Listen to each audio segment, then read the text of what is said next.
Good morning to all of you students. Today now we will discuss about nth term of the AP from the end. अभी तक हमने पढ़ा था आपका एक फार्मूला पढ़ा था general term of an AP, कैसे हम लोग किसी भी टर्म का nth टर्म फाइंड करते हैं। तो वो जो nth टर्म था दैट इज द था आपका फ्रॉम बिगिनिंग। बिगिनिंग मीन्स आप a n is equal to निकालते थे, एक फार्मूला पढ़े हैं अभी आप, a plus n minus one into D. तो यहाँ पे जो आपका nth टर्म जो आपका था वो कहाँ से था, बिगिनिंग से था, मतलब शुरुआत से था आपका। ठीक है, मान लीजिए आपको कोई कहे कि आप फाइंड कीजिए इसका नाइन्थ टर्म या फिर टेंथ टर्म, तो एन की जगह पे आप नाइन्थ या फिर टेंथ फाइंड कर लेते थे। लेकिन मान लीजिए कि अगर कोई एपी हो और अगर आपसे कहा जाए कि उसके लास्ट से अगर आप फाइंड कीजिए nth टर्म, दैट मीन्स अगर लास्ट से कहा जाए कि नाइन्थ टर्म इसका फाइंड कीजिए या फिर टेंथ टर्म फाइंड कीजिए या फिर जो भी आपका क्वेश्चन हो, तो कैसे हम इसे फाइंड करते हैं इसको समझिए। ठीक है, तो सबसे पहले मान लीजिए कि लेट हियर एन एपी है आपका विच हैव सिक्स टर्म। मान लीजिए कि कोई एपी है जिसके पास सिक्स टर्म है आपके। सबसे पहले मान लीजिए A1 A2 A3 A4 A5 and A6 है, और अगर आपसे कहा जाए कि इसका सेकेंड टर्म फाइंड कीजिए फ्रॉम द लास्ट, तो देखिए सेकेंड टर्म कौन सा होगा। ये मान लीजिए फर्स्ट टर्म है, इसका सेकेंड टर्म क्या हो जाएगा, 5 हो जाएगा, यानी A5 is the second term from the end. Okay student, तो वही हमने लिखा है the second term from the end that is equal to A5 होगा। ठीक है, एंड A5 अगर देखें बिगिनिंग से तो कौन सा है आपका टर्म, A5 आपका कौन सा टर्म है, फिफ्थ टर्म है फ्रॉम द बिगिनिंग। ठीक है स्टूडेंट, यानी एक तरह से अगर आपको कहा जाए कि सेकंड टर्म अगर इस एपी का फाइंड करना है तो आप फर्स्ट से कौन सा टर्म फाइंड करेंगे, फिफ्थ फाइंड करेंगे।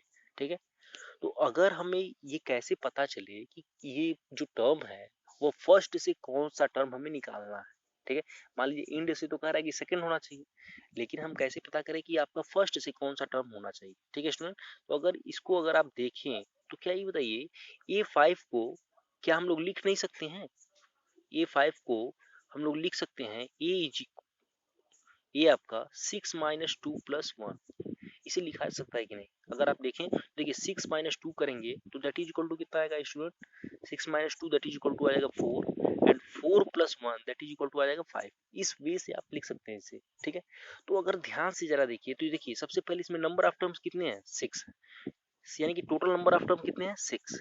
आपको निकालना कौन सा है, इंड से कौन टर्म निकालना है आपको, इंड से आपको सेकंड टर्म निकालना है, यानी कि 6 जितने नंबर ऑफ टर्म्स हैं इसमें, उसके बाद हमने क्या किया, कौन सा टर्म हमें निकालना है सेकंड, उसको हमने माइनस कर दिया 2, 6 माइनस 2, और फिर क्या किया, प्लस आपका 1 8 कर दिया।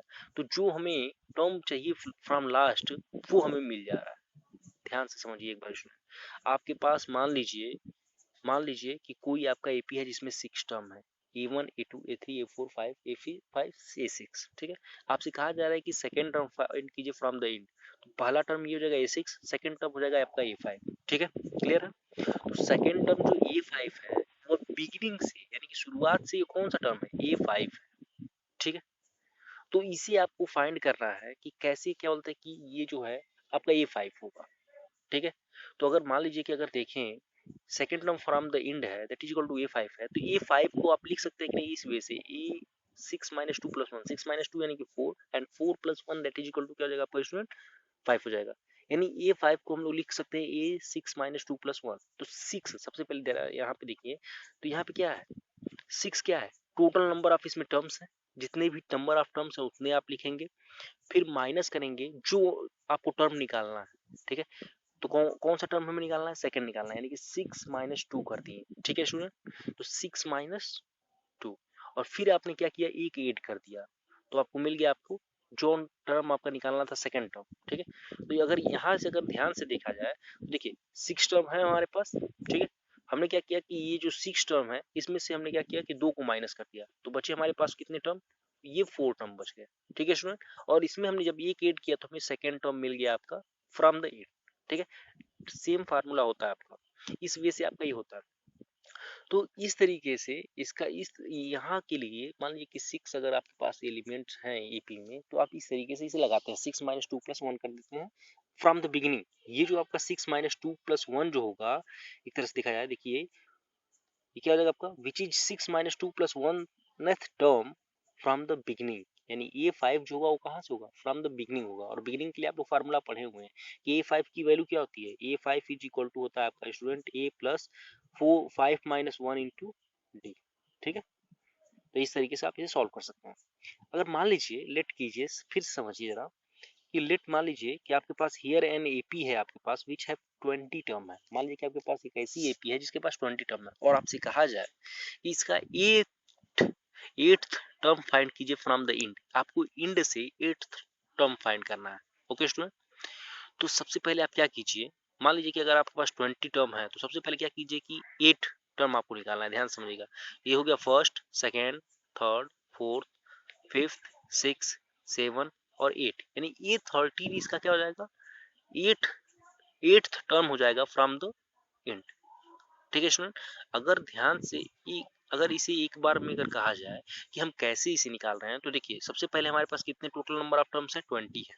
ठीक है, तो 20 में से आपने क्या किया, सबसे पहले -8 कर दिया, तो 20 - 8 करेंगे तो दैट इज इक्वल टू कितना जाएगा, A12। ठीक है स्टूडेंट, यानी कि A12 आपके बच गए, यानी कि 12 आपके क्या बोलते हैं कि A12 आपका क्या बोलते हैं कि 12th नंबर है। आपको निकालना कौन सा है, एक तरह से दिखाया तो 8th टर्म निकालना है, फ्रॉम द इंड निकालना है। तो आपने देखिए सबसे पहले आपने 8 टर्म को क्या किया, माइनस कर दिया 20 में से, मतलब इंड से आपने 8 टर्म को डिलीट कर दिया। लेकिन हमें 8 एक तरह से कहा जाए तो 8वां टर्म ही चाहिए या फिर 8th टर्म ही चाहिए, तो हमने 8th टर्म को माइनस कर दिया है एक तरह से दिखाया तो यहाँ पे। ठीक है स्टूडेंट, यानी कि अगर हम 20 में से -8 कर देंगे तो ये एक तरह से कहा जाए तो ये आपका A12 तक चला जाएगा हम लोगों का। ठीक है, तो हमें चाहिए 8 टर्म, यानी 8 टर्म, यानी कि इसमें अब 18 करेंगे तो हमारा 8 टर्म निकल जाएगा इसका। ध्यान से अगर समझिए जरा बात को आप, जैसे मान लीजिए आपके पास 20 टर्म है। ठीक है स्टूडेंट, 20 में से अगर आप 8 माइनस कर दे रहे हैं, तो 8 जब माइनस कर देना है तो इसका मतलब क्या हुआ, इसका मतलब ये हुआ आपका कि ये जो आपका 12 है, E12, ये आपका कौन सा टर्म है, एक तरह से कहा जाए तो 9वां टर्म है। यानी इसमें अगर आप एक और 8 कर दे रहे हैं, एक और 8 कर देंगे तो हमारा जो 8th टर्म है वो मिल जाएगा। तो वही देखिए यहाँ पे वही हमने किया है कि 13 एक तरह से कहा जाए कि इसका 8th term from the end क्या हो जाएगा, A13 हो जाएगा। और 13 को हम लोग क्या लिख सकते हैं, 13 को लिख सकते हैं 20 - 8 प्लस 1, 20 - 8 प्लस 1, यानी कि इसमें टोटल नंबर ऑफ टर्म कितने हैं, 20। हमें कौन सा टर्म निकालना है, इंड से 8, और उसमें हमने 8 एक 1 को 8 कर दिया तो हमारा निकल गया 8th term from the. Okay student, तो यहाँ पे कुछ नहीं करना है। मान लीजिए कि कोई भी एपी है, उसमें टोटल नंबर ऑफ टर्म्स जितने दिए गए हैं उनको आप काउंट कीजिए। आपको जो लास्ट से जितना निकालना है उसे आप फाइंड कीजिए। जो दिया गया क्वेश्चन में कि आपको ये 8th टर्म फाइंड करना है, तो 20 में से मान लीजिए टोटल नंबर ऑफ टर्म में से आप माइनस कर दीजिए जो नंबर ऑफ टर्म आपको निकालना है from the int, and plus उसमें 1 कर दीजिए, तो आपको जो भी वैल्यू मिलेगी वो आपको दे देगा क्या, फ्रॉम द बिगिनिंग से आप नंबर ऑफ टर्म्स निकालने की, वो आपका क्या होता है कि जो लास्ट से जो एलिमेंट होगा उसका, जैसे मान लीजिए कि फ्रॉम द इंड 8 जो टर्म होगा वो आपका क्या हो जाएगा, ये बिगिनिंग से दे देगा। जैसे मान लीजिए ये 13 क्या है, which is the 13 term from the beginning है। ठीक है स्टूडेंट, यानी कि ये आपका जो फार्मूला होता है, कृषि अगर इसे जनरल वे में कहा जाए, इसे मान लीजिए कि लेट हमारे पास एक एन एपी है जिसके पास कितने टर्म्स हैं, टोटल एम टर्म्स। ठीक है, और आपको कह रहा है कि nth टर्म इसका फाइंड कीजिए फ्रॉम द एंड। ध्यान दीजिएगा, इसमें टोटल नंबर ऑफ टर्म्स कितने हैं, एम है। आपको कौन सा इसका टर्म फाइंड करना है, nth term from the end find करना है, यानी कि -n कर दीजिए और इसमें +1 कर दीजिए। यानी अगर हम इस टर्म का ए का m-n+1 फ्रॉम द बिगनिंग निकाल लें, अगर उस इस एपी सीरीज का m-n+1 term from the beginning निकाल लें, तो हमें क्या मिल जाएगा, हमें मिल जाएगा आपका इसका क्या बोलते हैं, nth term from the end. ध्यान से समझिए, जैसे मान लीजिए कि अगर आपके पास 20 टर्म है और अगर आपसे कह रहा है कि 8th term from the end निकालिए। ठीक है स्टूडेंट, तो आप क्या करते हैं, 20 - 8 प्लस 1th टर्म निकालते हैं, 20 - 1 प्लस 1th टर्म निकालते हैं, दैट मीन्स 20 - 8 यानी कि 12 प्लस 1 यानी कि 13, ये 13 निकालते हैं, यानी कि शुरुआत से आप 13वां टर्म निकालते हैं, 13th टर्म निकालते हैं। ठीक है स्टूडेंट, सेम ऐसे ही अगर आपके पास एम क्या बोलते हैं कि एलिमेंट है कोई एपी में जनरल वे में दिखाया है तो, और आपके nth टर्म निकालना है, तो m-n+1th टर्म आप निकालेंगे फ्रॉम द बिगिनिंग। ठीक है स्टूडेंट, तो ये होता है आपका। और आइए हम इसको कुछ एग्जांपल समझते हैं। जैसे मान लीजिए कि आपसे कहा जाए कि find the 12th term from the end of the following AP. ठीक है, आपको 12th टर्म फाइंड करना है इस एपी का। ठीक है, जरा देखिए ये आपकी एपी है 3579.201। तो सबसे पहले इसमें टोटल नंबर ऑफ टर्म्स कितने ये तो हमें पता नहीं है, तो सबसे पहले इसका हम टोटल नंबर ऑफ टर्म्स निकालेंगे। अच्छा ठीक है, इसका लास्ट टर्म क्या है स्टूडेंट, मान लीजिए कि इसमें टोटल नंबर ऑफ टर्म्स है nth है, ठीक है, ध्यान समझिएगा, इसमें टोटल नंबर ऑफ टर्म मान लीजिए n है, तो इसका मतलब क्या है कि इसका जो लास्ट टर्म है an होगा, यानी nth टर्म है, यानी a1 a2 a3 dot dot last term क्या हो जाएगा nth, यानी an, यानी an इज इक्वल टू क्या हो जाएगा आपका student, an is equal to हो जाएगा आपका, एक तरह से हमने यहाँ पे देखिए m लिया है, मान लीजिए कि यहाँ पे देखिए हमने लेट किया, let this given AP has m terms, मान लीजिए हमने m टर्म्स माना है, तो m टर्म्स यानी कि इसका लास्ट टर्म क्या हो जाएगा am हो जाएगा, am इज इक्वल टू क्या हो जाएगा आपका 201 के इक्वल हो जाएगा, am इज इक्वल टू हो जाएगा आपका 201 के इक्वल हो जाएगा, ठीक है स्टूडेंट। तो आपका am की वैल्यू क्या होती है, आपने फार्मूला पढ़ा है कि an इज इक्वल टू होता है आपका student a plus n minus one into D होता है, ठीक है। तो a plus n minus one, तो am क्या हो जाएगा, तो n की जगह पे आपका m हो जाएगा, यानी a plus M minus one into D, तो वही लिखा गया है स्टूडेंट कि am इज इक्वल टू 201, यानी a plus M minus one into D is equal to हो जाएगा आपका 201, ठीक है स्टूडेंट। तो ये जो है आपका देखिए, अगर आप यहाँ से a और d की वैल्यू निकालें तो देखिए इसका फर्स्ट टर्म क्या है 3, यानी a इज इक्वल टू 3 हो जाएगा, और अगर आप इसका क्या बोलते हैं कॉमन डिफरेंस निकालें तो दो किन्हीं भी दो एलिमेंट का क्या बोलते हैं अगर डिफरेंट लें, ठीक है स्टूडेंट। लेकिन हाँ एक बात और ध्यान दीजिएगा कि अगर हम किसी भी कॉमन डिफरेंस क्या होता है, प्रीसीडिंग टर्म, किसी भी टर्म एंड प्रीसीडिंग टर्म उसके जस्ट पहले वाले टर्म का डिफरेंस होता है, यानी कि यहाँ पे अगर हम 5 माइनस 3 करें तो दैट इज इक्वल टू 2, यानी कॉमन डिफरेंस उनके बीच में इस एपी में क्या है 2 है, ठीक है स्टूडेंट। तो यहाँ पे ए और डी की हमें वैल्यू पता है, ठीक है, यहाँ पे आपको देखिए ए और डी की वैल्यू पता है, और ये आपका A M is equal to 201 है, तो आप यहाँ से क्या निकाल सकते हैं, यम निकाल सकते हैं, यानी यम यानी कि इस एपी में कितने नंबर ऑफ टोटल टर्म्स हैं, ठीक है, तो वही हमने निकाला है।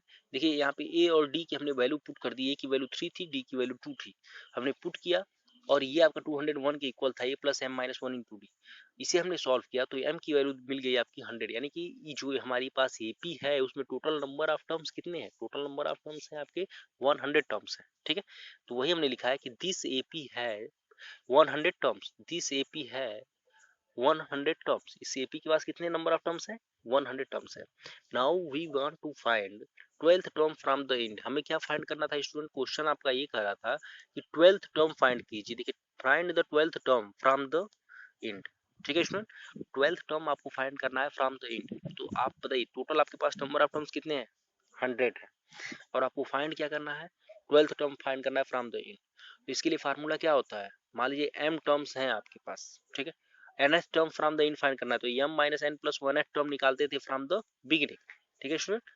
तो अगर आपके पास 100 टर्म है, यानी कि m की जगह पे कितने हैं 100, और आपको 12th टर्म फाइंड करना है फ्रॉम द एंड, तो 100 माइनस 12 प्लस वन टर्म निकाल लीजिए, यानी 100 minus 12 plus one that is equal to हो जाएगा आपका ए 89 टर्म, यही ना, यानी अगर हम बिगिनिंग से 89th टर्म निकाल ले, 89th टर्म निकाल लें इसका, इस एपी सीरीज का, तो हमें क्या मिल जाएगा, इसका लास्ट से आपका 12th टर्म मिल जाएगा, सिंपल सा फंडा है।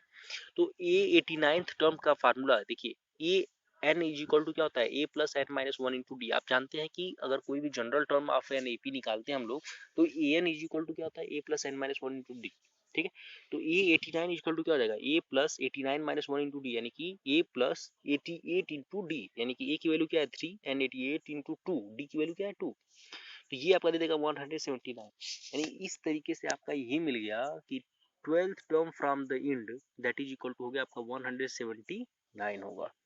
तो इस तरीके से स्टूडेंट हम क्वेश्चनों को इसकी सॉल्व करते हैं, ध्यान से समझिए। अगर तो इसमें बस ये है कि आपको अगर लास्ट से कह दे रहा है निकालने के लिए कोई भी टर्म, तो टोटल नंबर ऑफ टर्म्स आप फाइंड करेंगे, उसमें से आप जो भी जितने भी नंबर ऑफ टर्म्स आपको कह रहा है निकालने के लिए, जो भी वन टर्म कह रहा है उसको आप माइनस करेंगे और प्लस उसमें ए वन एड कर देंगे, ठीक है। अगर मान लीजिए कि आपके पास 6 है, तो 6 में से अगर कह रहा है कि फोर्थ सेकंड टर्म फाइंड कीजिए फ्रॉम द एंड, तो क्या करेंगे 6 माइनस 2 प्लस 1 कर देंगे, यानी कि ये हो जाएगा ए5। अगर आपको कह रहा है कि इसका फोर्थ टर्म फाइंड कीजिए फ्रॉम द एंड, तो 6 माइनस 4 प्लस 1 कर देंगे, यानी कि दैट इज इक्वल टू हो जाएगा आपका 3 ठीक है स्टूडेंट। तो ऐसे ही कुछ होमवर्क हम आपको दे रहे हैं, जैसे मान लीजिए find the 10th term from the end of AP, find the 15th term from the end of the AP, ये कुछ क्वेश्चन है, इसको आप लोग ट्राई कीजिएगा। अगर क्वेश्चन आप लोगों के फंस रहे हैं तो आप लोग पूछा कीजिए, ठीक है। और ये जो क्वेश्चन है आपके क्या बोलते हैं कि आपके बुक में एक्सरसाइज में क्वेश्चन केवल एक ही था, इसलिए क्या बोलते हैं कि हमने ज्यादातर क्वेश्चन खुद एक तरह से बना के दिए हैं ताकि आप लोग करें, ठीक है। आप लोग ट्राई कीजिएगा, अगर कुछ भी फंस रहा है आपका तो आप पूछ सकते हैं मुझे, ठीक है स्टूडेंट।